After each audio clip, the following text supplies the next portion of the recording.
The Bank of Canada has just increased the overnight interest rate by 25 basis points as of this morning, and bringing it to the highest that it has ever been in 15 years since 2007, up to 4.5%. Now, it's actually very good news that they did this in the way that they did. All the markets were expecting a 25 basis point increase. And where the positivity comes from is the trend of where their rate announcements have been since July of last year in 2022. July last year, they did the unexpected when we were all expecting a 75 basis point increase, and they increased it by 100 basis points. And since then, it was 100 basis point increase. Next rate announcement, 75, then it was 50, then it was 50, and now we got a 25 basis point rate hike. And the terminology in their announcement this morning was that they are going to put a pause on future rate hikes, which is a very, very positive thing in terms of the real estate market and letting people know where it is that things are moving. Inflation has been moving in the right direction. It's been decreasing. The issue that they've had, and the other reason why they increased rates again today by a small amount, is that core inflation has not been moving or not been decreasing in the direction that they want it to. Now, thankfully, it looks like the economy and signs are showing that the core inflation has reached its peak.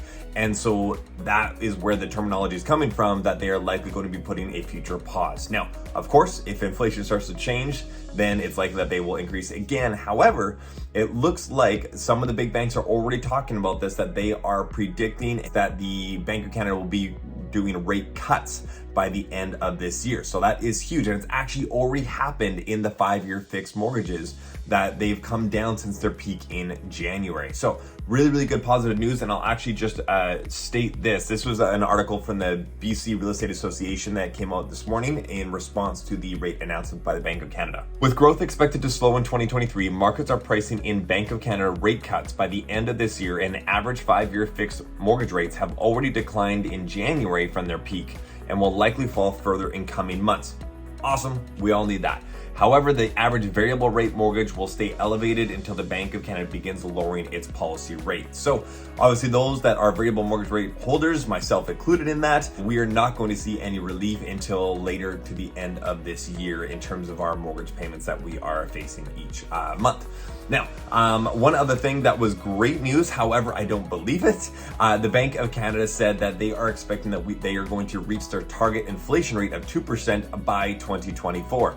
Now, if they're referring to just January 1st, 2024, I think that is completely unlikely. I think it is overly optimistic, and I think it's a little bit misleading, because I think they're basing off of where the trajectory of where inflation is going right now.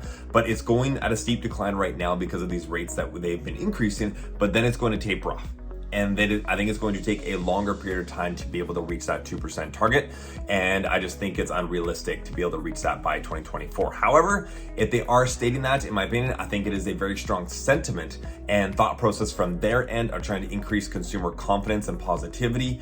And it's also just showing that and saying that they believe that inflation is going to go at a steep decline for a period of time, and then it will start to get closer to their target. So even if we don't reach it, I think it's very positive news that we're going to be getting much closer to it by the end of the year, based off of the economics that are happening in and around the world. And inflation is dropping in many countries around the world.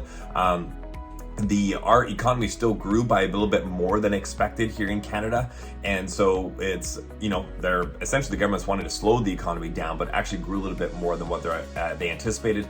And our unemployment rates are still at near record lows, with many companies still trying to fill roles, and they just don't have the people to be able to fill those roles. So in terms of the economy itself, we're responding to everything that's happened a little bit stronger than what the banks initially anticipated last year.